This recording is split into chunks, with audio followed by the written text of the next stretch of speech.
భద్రాద్రి కొత్తగూడెం జిల్లా పాల్వంచలోని Kothagudem thermal power station నుంచి వెలువడే బూడిద వల్ల ప్రజలు తీవ్ర ఇబ్బందులు పడుతున్నారు.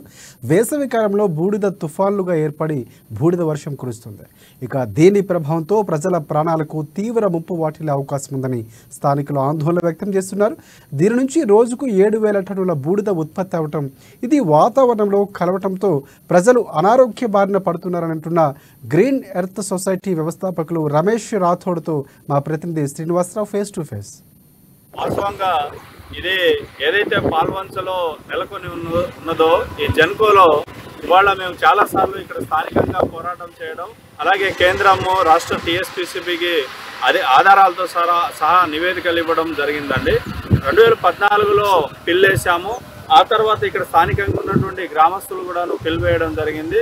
వాస్తవంగా ఇవాళ థర్మల్ ప్లాంట్ నుండి బొగ్గు అలాగే బూడిద మూలంగా విపరీతమైనటువంటి కలుషితమైనటువంటి వాతావరణం ఇక్కడ మేము చూస్తా ఉన్నాం. దీన్ని ప్రభుత్వమే పాఠాల రూపంలో కూడాను ఎక్కువగా హీట్ ఇచ్చేటువంటి ప్రాంతాలుగా, అంటే ఉష్ణోగ్రతను నమోదయ్యే ప్రాంతాలుగా పాల్వంచ అటు రామగుండంగా ఉంది. అలాగే కాలుష్యం విషయంలో వాళ్ళు కేటాయించిన కేటగిరీలో ఇది రెడ్ కేటగిరీలో ఉంది.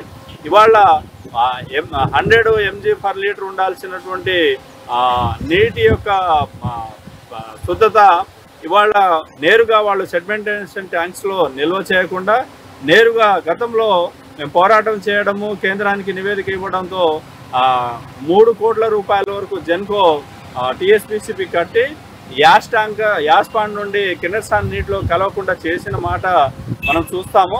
కానీ ఇప్పుడు ఏం చేస్తున్నారంటే ఆ పక్కనే ఉన్న ఇంకొక వాగు, కరకవాగు అనేటువంటి వాగులోకి నేరుగా ఆ యొక్క బూడిద నీళ్లను వదులుతున్నారు. అది సుమారుగా ఇప్పుడు టెస్ట్ చేస్తే 45,000 నుండి 50,000 mg/L ఉంటుందండి.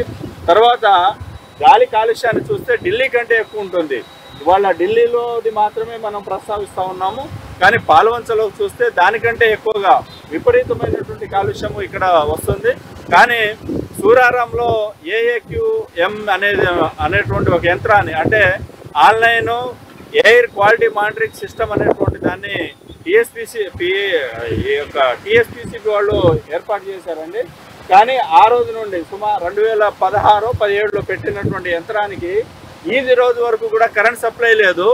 కానీ నివేదిక మాత్రం టంచన్గా కరెక్ట్గా గాలి నియంత్రణలో, అంటే ఎలాంటి కాలుష్యం లేదు అన్నట్టు నివేదికల్ని మరి అధికారులు పంపిస్తున్నారు.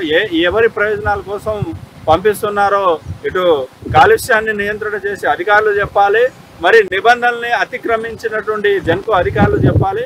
అంతిమంగా వెలుగులు నింపుతున్నటువంటి ఈ జెన్కో ఇక్కడ ప్రాంతవాసులకు సుమారు 21 గ్రామాలు, 3 దత్తత గ్రామాలు, వీటన్నిటి యొక్క జీవితాలు, ఇక్కడ పశుపక్షాదుల యొక్క ఆయుస్సుతో చెలగాటం అయితే ఆడుతుందండి. వాస్తవంగా ఇక్కడ యువతకు ట్రైనింగ్ సెంటర్స్ ఇస్తామని చెప్పినటువంటి సందర్భం ఉంది.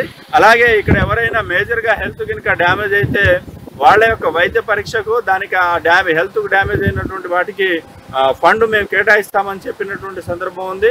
తర్వాత యాష్ పాండ్ని 1 ఎకరం తీసుకోకుండా యాష్ పాండ్ని నిర్మాణం చేస్తామని చెప్పేసి సెడిమెంటేషన్ ట్యాంక్స్ నిర్మాణం చేస్తామని, తర్వాత బూడిద నీళ్లను కలవకుండా రీసైకిల్ చేసి కిందికి పంపిస్తామని, తర్వాత ఈ ప్రాంతంలో ఉపాధి అవకాశాలు మెరుగుపడతాయని చెప్పేసి అనేకమైనటువంటి 11 డిమాండ్లు ఈసీ ఇచ్చినటువంటి కండిషన్లకు ఒప్పుకొని ఇవాళ 7th స్టేజ్ నిర్మాణం జరిగినటువంటి విషయము. కానీ దురదృష్టం అందులో ఏ ఒక్కటి కూడా అమలు కాలేదు.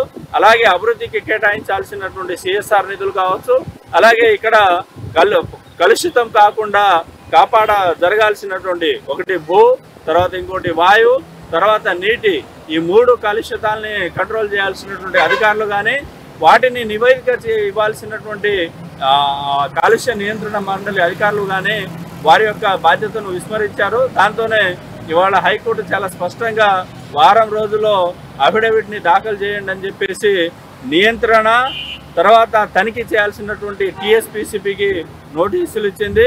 అలాగే 2022లో హైకోర్టు చాలా స్పష్టంగా ఆదేశాలు కూడా జారీ చేసింది. ప్రతి నెల టంచన్గా కాలుష్యాన్ని కంట్రోల్ చేస్తూ ఆ నివేదికల్ని బహిర్గతం చేయండి అని చెప్పినటువంటి సందర్భం ఉంది.